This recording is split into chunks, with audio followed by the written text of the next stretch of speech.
It appears that programs and interventions of the country in the fight against HIV and AIDS are succeeding if the results of the Swaziland HIV Incidence Measurement Survey, popularly known as SHIMS, are anything to go by.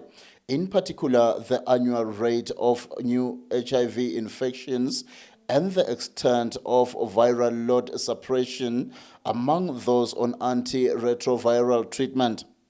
The results of the SHIMS survey were announced by the Prime Minister Dr. Barnabas Sibusiso Dlamini.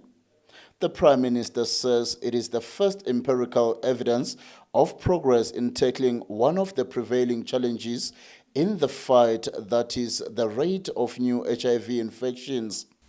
The Swaziland HIV Incidence Measuring Survey, SHIMS, conducted in 2011 and again in 2016, is part of the National M&E plan, and we are proud to be the first country in the world to have used this highly robust out-in-the-field system to measure the impact of the national response, which has produced the results dissemination today.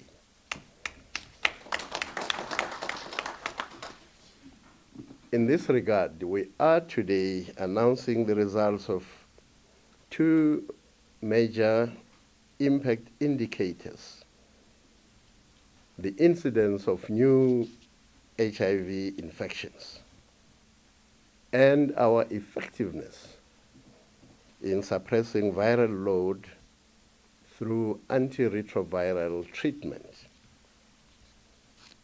The indicators focus on the selected group of 18 to 49 years, and I'm proud to announce the SHIMS figures.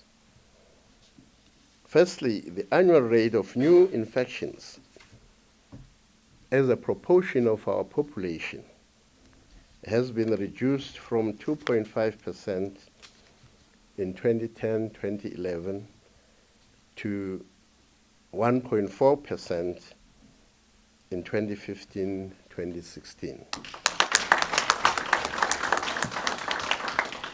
And that is no less than a 44% reduction in new infections.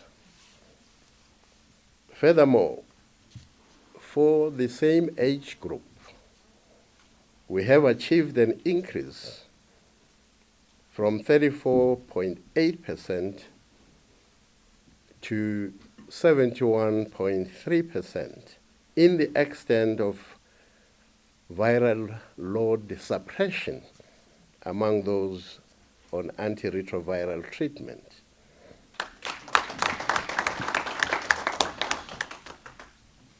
This strongly indicates that a much higher proportion of those on ART are taking their treatment more consistently, a vital routine that also has to be sustained